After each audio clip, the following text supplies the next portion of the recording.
So hello friends, welcome to my YouTube channel. तो friends, जदि आपण माने इंडिया पोस्ट जीडीएस 2026 जदि आपण माने आवेदन करछंती तो फाइनली आपण समस्त पई गोटे बहुत बड़ अपडेट आथि जाईची। इंडिया पोस्ट जीडीएस रो जो रिजल्ट बाहर करा जाए तार तारीख घोषणा कर दियाईची। तो आपण समस्तंकर जो लंबा समय अंत घटी कारण जीडीएस जो रिजल्ट ता घोषणा कर दियाईची ता सहित जो फास्ट मेरिट लिस्ट ता बाहर कर दियाईची। तो सेटा केबे बाहर कर जिवो तार सब इनफॉरमेशन ए वीडियो रे दिया। तो वीडियो को शेष पर्यंत देखंतु। तो सर्वप्रथम आपन देखंतु कि 20 ରୁ 25 लक्ष लोक माने ए फॉर्म के अप्लाई करछंती किंतु एठी लक्ष लक्ष फॉर्म रिजेक्ट हो जाईची। तो एठी केउ कैंडिडेट मानकर फॉर्म रिजेक्ट होईची ता मधे आपन को ए वीडियो रे कहबी। तो वर्तमान वीडियो पिला माने जीडीएस रे जो रिजल्ट घोषणा कर जाईची ता आपन को गोटे जरूरी काम करिवार अछि। कामटा कोन जो डॉक्यूमेंट बा दलील को मु आपन को आगो कहबी से सब डॉक्यूमेंट को आपन को रेडी करिवार अछि। नहले जो डॉक्यूमेंट वेरिफिकेशन हेबो सेते बेले आपन को बाहर कर दिया जिवो। तो आपन को भोट जमा करिवार नहीं गोटे गोटे करी सब डॉक्यूमेंट लिस्ट को आपन माने रेडी करके रखिबे। तो कोन कोन सब डॉक्यूमेंट लागिवो ता मु आपन को आगो स्टेप बाय स्टेप पूरा लिस्ट सो कहबी जादर कि आपन माने पूरा पूरी रेडी करके डॉक्यूमेंट वेरिफिकेशन पई जिबे। कारण ए भर्ती पई आपनकर कोन एग्जाम नहीं, सीधा भर्ती केवल आपनकर बाहरिबा दरकार। बाहर कर जिवो जे कैंडिडेट मानकर नाम लिस्ट रे थिबो केवल सही कैंडिडेट माननकु डॉक्यूमेंट वेरिफिकेशन पई डका जिवो। तो डॉक्यूमेंट वेरिफिकेशन समय कोन कोन सब डॉक्यूमेंट नै कि जिबे तार लिस्ट आगो को मु जणैबी। तो आज रो वीडियो रे आपन समस्तंकर सब प्रश्न उत्तर सठिक भाबरे देबी। तो वीडियो को शेष पर्यंत देखंतु, स्टेप बाय स्टेप आपन को पूरा सूचना दिया जिवो। तो आगो को बढ़िया पूर्व वीडियो को अधिक रो अधिक लाइक करंतु, आपन समस्त सांग मान पाख को वीडियो को शेयर करंतु जहा द्वारा कि आपन समस्त सांग मान को ए भर्ती रो पूरा सूचना मिल पारिबो कि रिजल्ट केबे आसीबो, मेरिट लिस्ट केबे बाहरिबो, केउ मानकर फॉर्म रिजेक्ट हो जाईची एवं कोन कोन सब डॉक्यूमेंट रेडी करिबार अछि। तो वीडियो को शेयर करंतु। यदि आपनकर कोनोसी डाउट अछि तबे पचारि पारिबे। तो आपण कमेंट रे पचारि पारिबे, ठीक अछि। तो फ्रेंड्स, आगु बढ़िया पूर्व आपण माने हमर official YouTube channel Sonu Odia GK channel को सब्सक्राइब कर नेबे। कारण आपण मान को सब प्रकार गवर्नमेंट जॉब पूरा इन्फॉर्मेशन दिया जाए। ता ओडिसा रो ऑल स्कॉलरशिप अपडेट मध्ये ए चैनल ले दिया जाए।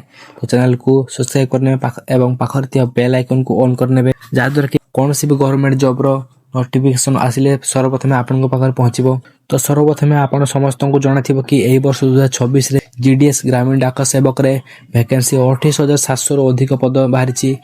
जीडीएस ग्रामीण डाक सेवक आवेदन जहा कि ऑल इंडिया लेवल रे मागा जाईची। आपन को सहित बहुत पिला एही भर्ती पय आवेदन करथिले किंतु आवेदन करिबा समय मु आपन को कहिथिली कि जते बेले कि आपन माने कोन सरकारी चाकरी पय आवेदन करछंती तो आवेदन करिबा पूर्वरु आपनकर सब डॉक्यूमेंट को कंप्लीटली रेडी करिबा को तापर आवेदन करिबा को, नहले आपनकर फॉर्म रिजेक्ट हो जाय पारे। किंतु एथरो भी आपन को मध्यरु बहुत पिला बहुत बड़ भूल करछंती, बिना डॉक्यूमेंट रे ही फॉर्म अप्लाई करछंती। आपण मानू कहि दोची कि बहुत पिला मानकर जो फॉर्म रिजेक्ट हो जाईची, बहुत पिला मानकर फॉर्म रिजेक्ट होई नाही।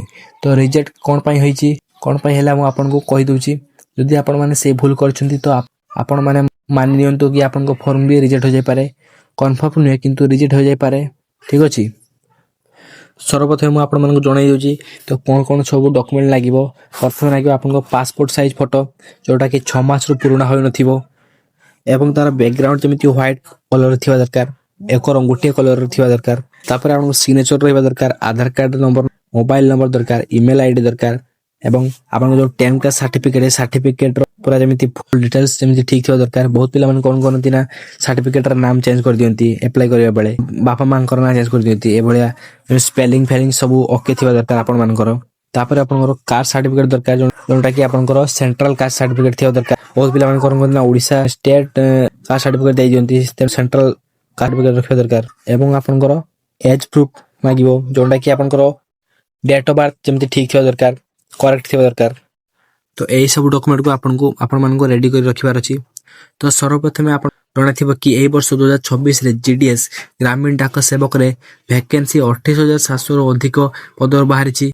जीडीएस ग्रामीण डाक सेवक रे आवेदन जहा कि ऑल इंडिया लेवल रे मागा जाईची। ଆପଣଙ୍କ ସହିତ ବହୁତ ପିଲା ଏହି ଭର୍ତ୍ତି ପାଇଁ ଆବେଦନ କରିଥିଲେ, କିନ୍ତୁ ଆବେଦନ କରିବା ସମୟରେ ମୁଁ ଆପଣଙ୍କୁ କହିଦେଇଥିଲି ଯେତେବେଳେ ବି ଆପଣମାନେ କୌଣସି ସରକାରୀ ଚାକିରି ପାଇଁ ଆବେଦନ କରୁଛନ୍ତି ତ ଆବେଦନ କରିବା ପୂର୍ବରୁ ଆପଣଙ୍କର ସବୁ ଡକୁମେଣ୍ଟକୁ କମ୍ପ୍ଲିଟଲି ରେଡି କରିବାକୁ ତାପରେ ଯାଇକି ଆବେଦନ କରିବେ, ନହେଲେ ଆପଣଙ୍କର ଫର୍ମ ରିଜେକ୍ଟ ହୋଇପାରେ। କିନ୍ତୁ ଏଥର ବି ଆପଣଙ୍କ ମଧ୍ୟରେ ବହୁତ ପିଲା ବହୁତ ବଡ଼ ଭୁଲ କରିଛନ୍ତି, ବିନା ଡକୁମେଣ୍ଟରେ ଫର୍ମ ଆପ୍ଲାଏ କରିଛନ୍ତି। ଆପଣମାନଙ୍କୁ କହିଦେଉଛି କି ବହୁତ ପିଲାମାନଙ୍କର ଯେଉଁ ଫର୍ମ ରିଜେକ୍ଟ ହୋଇଯାଇଛି, ବହୁତ ପିଲାମାନଙ୍କର ଫର୍ମ ରିଜେକ୍ଟ ହେଇନାହିଁ।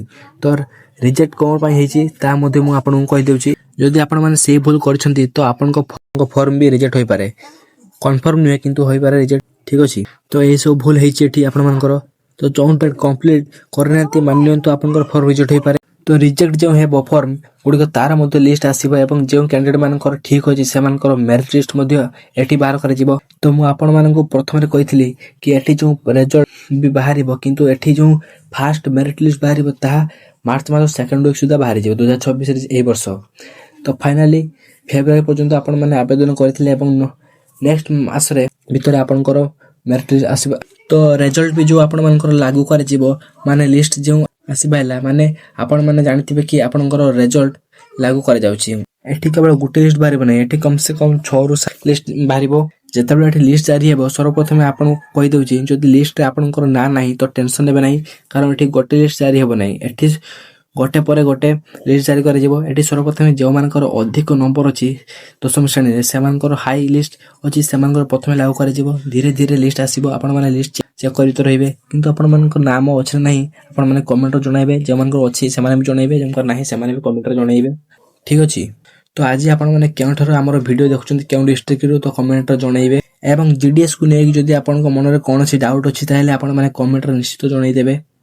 ତ ରେଜଲ୍ଟ ଜାରି କରାଯାଉଛି, କିନ୍ତୁ ଆପଣଙ୍କୁ ଏହି କାମ କରିବାର ଅଛି। ମୁଁ ଆପଣଙ୍କୁ କହିଛି କି ଏହିସବୁ ଡକୁମେଣ୍ଟକୁ ରେଡ଼ି କରିକି ରଖିବେ, କାରଣ ମେରିଟ୍ ଲିଷ୍ଟ ଆସିବା ମାତ୍ରେ ହିଁ ଆପଣଙ୍କର ଡକୁମେଣ୍ଟ ଭେରିଫିକେସନ୍ ହୋଇଯିବ। ଆପଣଙ୍କର ସବୁ ଡକୁମେଣ୍ଟକୁ ଚେକ୍ କରାଯିବ ଏବଂ ଅରିଜିନାଲ୍ ଡକୁମେଣ୍ଟ ମାଗାଯିବ ଏବଂ ଆପଣ ଯେଉଁ ଫର୍ମ ଭରିଥିଲେ ତାର ଯେଉଁ ପ୍ରିଣ୍ଟ ଆଉଟ୍ ମଧ୍ୟ ଆପଣ ନେଇକି ଯିବେ। ଗୋଟେ କଥା ଆପଣଙ୍କୁ କହିଦେଉଛି, ଆପଣମାନଙ୍କ ମଧ୍ୟରୁ କେହି ବି ବିନା ଡକୁମେଣ୍ଟରେ ଯଦି ଫର୍ମ ଆପ୍ଲାଏ କରିଛନ୍ତି ତ ଆପଣମାନଙ୍କର ଫର୍ମ ରିଜେକ୍ଟ ହୋଇଯିବ ଏବଂ ନହେଲେ ଡକୁମେଣ୍ଟ ଭେରିଫିକେସନ୍ ବେଳେ ସମୟରେ ଆପଣଙ୍କୁ ବାହାର କରିଦିଆଯିବ। ହୋଇପାରେ ଭବିଷ୍ୟତରେ ଏହି ଭ୍ୟାକେନ୍ସି ପାଇଁ ଆପଣଙ୍କୁ ବ୍ଲକ୍ ଲିଷ୍ଟ କରିଦିଆଯାଇପାରେ।